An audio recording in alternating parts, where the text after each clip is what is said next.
Hello! My name is Maya. I want to talk about this new sensation, this new aesthetic, this new way of life. It's called dark academia aesthetics. The biggest community is definitely on Tumblr, and this gave me the idea to make the list of these 10 books that are befitting to dark academia aesthetics. Since I've also just found out about this community like a few weeks ago and am already obsessed with it, I decided to make this list of 10 books that I've seen are most referenced, but without aduing any further, I will just quickly explain which themes are most widely searched for in the dark academia literature, and then I will head on to the list. So in one sentence, dark academia is definitely Dead Poets Society, only on the internet. In other words, it is a community of people whose values lie in literature, poetry, philosophy, classical music, and art. The themes that are mostly appreciated in dark academia are definitely existential dread. You're on the cusp of adulthood, but not an adult yet, so you're kind of struggling with the meaning of life, etc., which leads to this existential dread. Another big, huge subject in the literature and art of dark academia aesthetics is definitely the homoerotic undertones. Whatever it is, whatever romance it is, there has to be some kind of homoerotic undertones for us to like it. I mean, it's not a 100% necessity, but we'll appreciate a good, queer, tragic love story. Other themes that are pretty popular are definitely friendships that develop through studying and academia, especially in the setting of private schools and old libraries. And lastly, and unexpectedly, for example, I did not really realize how often this theme is in the literature of dark academics. It's murder, and then consequently a morality battle. So yeah, in one word or 3 words, Crime and Prejudice. I said Crime and Prejudice. I'm a fake dark academic. I meant Crime and Punishment, not Pride and Prejudice. Crime and Punishment. I'm so sorry. Wow, I said Crime and Prejudice. Like, imagine the mix between these 2 books. That's an idea. And lastly, of course, a lot of the works, if not all, are tragic. So finally, we are going on to the book number 1 in this list, which is kind of like a holy grail of the dark academia aesthetics. It's The Picture of Dorian Gray by Oscar Wilde. This book is definitely a pinnacle of dark academia aesthetics. Almost everything is definitely revolving around Dorian Gray. Literally all of the themes that I've mentioned you can find in this book. I mean, homoerotic undertones, hell yeah, philosophy, morality, what makes us human and what it means to live too long or to be young and pretty. It's about Dorian Gray, who gets gifted a portrait of himself, and suddenly this portrait is aging instead of Dorian Gray. As the years pass, he stays young and pretty. Now he mustn't look at the portrait, otherwise all the years will come back to him. The point of the book is actually to show Dorian Gray as a person who becomes more apathetic towards life and towards other people as he's growing older. Of course, this book is tragic, the love story is tragic, everything about it is tragic, but it's very philosophical. I will be honest here and say I read this book when I was in high school, and I thought it was really boring. I was really bored when I was in high school because I didn't really appreciate a good classical novel. I wanted something with action, and I was really impatient to finish this book. Anyway, I do recommend this book. I think if I were to reread it, which I want to, I think I'd very much appreciate it. This book is definitely the most well-known book within the dark academia community, but it's not the one you want to start with if you're not a big classical reader. Now, the second book, I'll be honest again, I did not read and I didn't even know it existed because the movie is such a huge thing on the dark academia community. It's The Dead Poets Society by N.H. Kleinbaum. Now, this book is definitely less known than the movie because, let's be honest, the movie is everywhere. The movie stills, the movie gifs, everything on Tumblr revolves around this Dead Poets Society. I think the whole idea of dark academia community and aesthetics derives from Dead Poets Society. These boys in this private school, of course, had this quirky teacher who taught them to carpe diem, you know, and then they started this society, Dead Poets Society, and through poetry they got the bravery to chase their own path as opposed to the path that the society wants them to take. Other than that, I can't say that the book is good or bad. I just know it's short. It has around 150 pages and I do want to read it a lot because I love the movie. But again, this list is just a point of reference for me as well as for you, so I know I can go back to it and kind of cross the books off the list. Now, next book on this list is, while Dorian Gray is a holy grail of dark academia, this book is a classical holy grail. The next book on the list is definitely a modern novel that's also considered a holy grail of dark academia. It's one of my favorite books ever. When I read it, I thought it was so freaking pretentious but so freaking good. This exposition is too long, but yeah, it's The Secret History by Donna Tartt. You knew it was coming. This book is so pretentious. It has the private school academic environment. It has this scholarship student who comes to this school and gets adopted by this other group of friends, these rich kids, and they have this one professor who teaches only them, and it's all about Greek and Latin and myths and philosophies, and there's a murder, there's morality battles and philosophies and guilt, crime and punishment type of narration as well. As I said, it's pretentious. Have I mentioned it's really pretentious? Some people don't like this book because they say it's too pretentious. For me, I like it because it's so pretentious. I think it makes sense. Donna Tartt is a beautiful writer. Her sentences are so quotable. To summarize the book really quickly, we have this Richard guy, he's the main character. He gets into this private university on a scholarship, I think, and kind of gets into this class of the professor who only teaches a few students because he's very particular in what he's searching for. He only wants the biggest intellectuals of the whole school. So Richard somehow gets into his classroom and he befriends this group of friends. They are all rich kids. Also, homoerotic themes and undertones are afoot as well. One of them gets murdered by another one of them, and it's all about the guilt and police and morality and just a group of friends who kind of stops being friends and start being dependent on each other because they're all accomplices in this murder. It's one of my favorite books. It has this intelligence to it that I really appreciate in books. As I said, it's not just pretentious for the sake of being pretentious. I think it makes sense, if that makes sense. Next book on the list is another one of the classics, but this time it's not a slow classic. It's definitely a classic that even a person who doesn't like classics can read easily. A lot of us nowadays with the Instagram and other social media, it's really hard to get the attention that you need to read something that's slow. And I'm talking about Dracula by Bram Stoker. And I remember being really confused about it. I didn't know whether to give it 3 stars or 5 stars. Parts that I loved, I really loved with all my heart and soul. However, then we have this middle part of 100 to 150 pages that is so slow. Characters are just contemplating and going back and forth, talking about the same things. That being said, this book is very gothic, it's very atmospheric. I think out of all of the books on this list, this book definitely fits the aesthetics of dark academia the best. The descriptions of the places and the characters, the point of the book is more about the aesthetics and the whole mood of the book, you know, the gothic Victorian novel. This book is very readable and I think it's definitely a good start for you if you don't really like classics. Dracula may be the least tragic book out of all of the books on this list. The next book on this list is a book that's been called on several occasions a sibling of The Secret History. I will be honest, this book I did not like. I know a lot of people love it. I know there are some scenes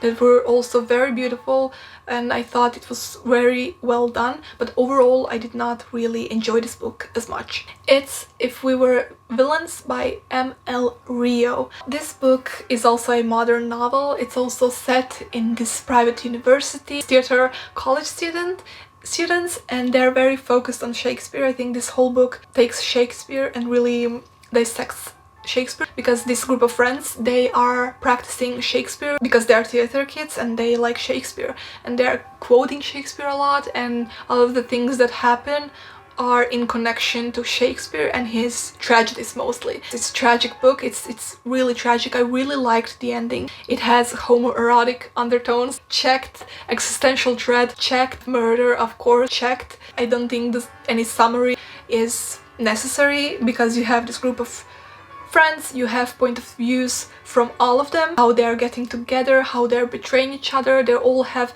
very specific characteristics, and we are following them in this, I think, 1 or 2 years of university, and then we are seeing at the end where they end up. Wow, the more I talk about this book, the more I want to reread it right now. Please tell me if you like this book and why, because I need more reasons to start rereading it right now. But as I've said, it's very, very pretentious, so if you like this, it's a book for you. The next book is another classic, and it's one of the classics that's also very, very readable. And despite not being very action-packed, it's a book, at least to me, that was so easily read. You know what I mean? Some books don't really have much going on, but they're so interesting that you just can't stop. And it's Jane Eyre by Charlotte Bronte. Jane Eyre is the type of character that's such a strong character. She's the type of protagonist that I think is very useful to read about, especially to all young women who are kind of feeling lost in the world. As we have the existential dread here as well. Despite this being a classic, it's still very relevant today. It's not like there's nothing happening in the book. There's definitely some mysteries that you wanna get to the core of, but the main point is just Jane Eyre and her inner thoughts and her philosophies, and especially very entertaining part of the book are her notes on people surrounding her. It's very interesting to read about how she thinks about these people. Despite this being a classic, it's still very relatable, and this is why I love this book, and I definitely recommend you to read this. The next book, it's the most tragic book on this list. There's also the movie, and both of those things are beautiful. They're very popular, especially the movie is very popular in the Dark Academia community. Whenever I see quotes and stuff, I just break down. I will not keep you in suspense anymore. It's Atonement by Ian McEwan. Let's just appreciate that this piece of art exists. I've watched the movie before reading the book. I watched it alone, I cried my heart out, and the next day to my sister I said, you have to watch this movie with me. I just love recommending people the films that I know will make them cry, and I just feel personal fulfillment if they do cry, and I'm there to see it. My only regret is that I can't see people cry on the books I recommend to them, because I can't like literally sit here for hours and just stare at you as you're reading my favorite book, A Little Life. I cried the same as the first time around. My sister cried, we both cried. It was beautiful. The book, however, is totally, completely different. It's about this tragic love story, about a misunderstanding, and about regret. The time span of the book is through many years, and this is even more tragic to me if the time of the book is through many years, because you can see where the characters end up, and you don't want them to end up like this, but they do. The film is definitely more focused on the events that take place, while the book is definitely more of a stream of consciousness. The most tragic part is definitely the love story between Keira Knightley and James McAvoy. I forgot like the names of the characters, but I know these two like actors are in the movie. That being said, this is definitely not a romance novel. Misunderstanding is a big subject and theme in the book and the film. It's just about this family. It's about social class as well. With Keira Knightley being like this rich daughter living in a big house, and James McAvoy is like middle class, poor. Despite that, they kind of fall in love. Keira Knightley has this sister who sees them two having sex in the library, and she kind of interprets that as rape because she's little and she doesn't understand what she's seen. So when a little girl goes missing and later is found to be raped, this little sister of Keira Knightley's kind of connects that James McAvoy must have done this, and she says to the police that he did it, that he raped the little girl, which changes the course of their entire lives. And only later in life did she realize, when she became a young woman, that she realized what she had done. It's very tragic, it's very cry-worthy. The book is more about the inner thoughts of the characters, how they accept the situation, not the situation itself. The next book in the list is Maurice by E.M. Forster. This book also has a movie with Hugh Grant. The biggest theme that we all love in our literature is definitely the queer relationship between these two men. You also have this fancy university setting, academia, blah blah blah. So this book was written during World War One, and this is, I think, where it takes place. I do have to say I have not read the book, I only watched the movie. I do really want to read the book. A love story between two young men. I think they meet when they're in college, so you have this academic setting, and I think it follows them around as years progress. It's tragic, of course. Also, one interesting thing about this book is that it was published in 1971, I think. I've just researched it. So the author finished it in 1914, and I think he just wrote that he wants the book to be published after his death. One book before the last one is another one, a modern novel, but another queer book. It's a love story between, well, a teenage boy and an older man. That being said, you probably already know what I'm talking about. I've watched the movie, I did not read the book, and I'm still not sure whether I want to read the book. And the book in question is Call Me By Your Name by Andre Aciman. The movie, there's this one scene, you probably know which one I'm talking about, that was so sexual and it really kind of scarred me for life. So I am not sure about the book. A lot of people consider this to be a love story. For me, it's not really, because this older man definitely destroyed this teenage boy's life. I think the appeal of the movie and the book is definitely in its tragedy. For the book, I am hesitant to read it because I don't want to be, you know, scarred again. I don't want to read a book that's too sexualized. The movie and the book are definitely a huge part of the dark academia aesthetics. So yeah, if you've read this book, if you liked it, please tell me like the reasons why, whether I should read it or not, and please tell me if it's overly sexual or not. And we've reached the last book on the list, which is definitely more focused on the author and all of his works, not the book itself. This author has this biographical movie that's really, like, it's one of the most popular movies within the dark academia community. It's very academic, it's very pretentious. To be honest, I don't use the word hate a lot, but this movie I really hated. When I finished the film, I almost had a panic attack. I hated it so much. I do not remember why.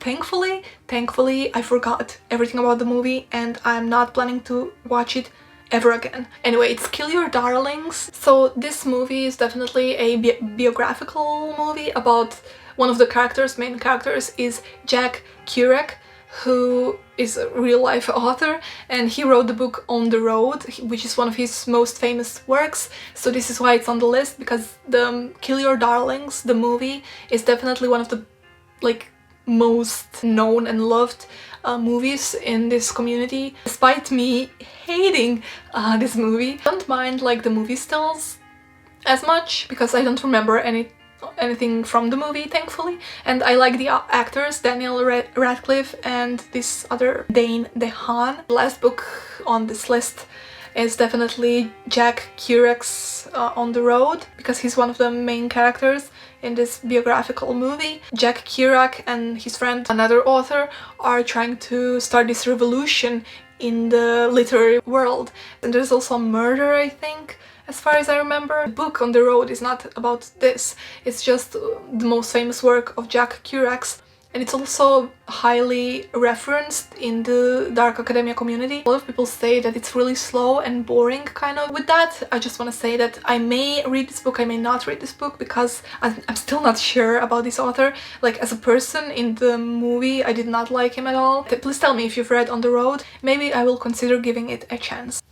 And with that, we have come to the end of this list. We have come to the end of this dark academia, whatever this is. Please tell me if I've missed any books, because, you know, I've definitely missed some books. I did not mention a lot of them. Fitzgerald, for example. Any of the poets I did not mention, because I'm not huge in poetry, I don't know much about it, so I didn't wanna seem like a fake reader or whatever, although there's a lot of books on this list that I haven't read. Just tell me some other works that you would consider dark academia. I want to know it. I want to put them on my TBR. I want to find out more. I really like being a part of dark academia aesthetic, and I really like the mood boards. I really like photography and films and literature and art and classical music, and I think it's a really fun aesthetic to be a part of. Decide on your own whether you are interested in these books or not. you may find some other works that interest you more. It's all about personal preference. This is why I like this community so much. It's really accepting of all of the academics. Thank you so much for watching, for being here, and see you in the next video. Bye!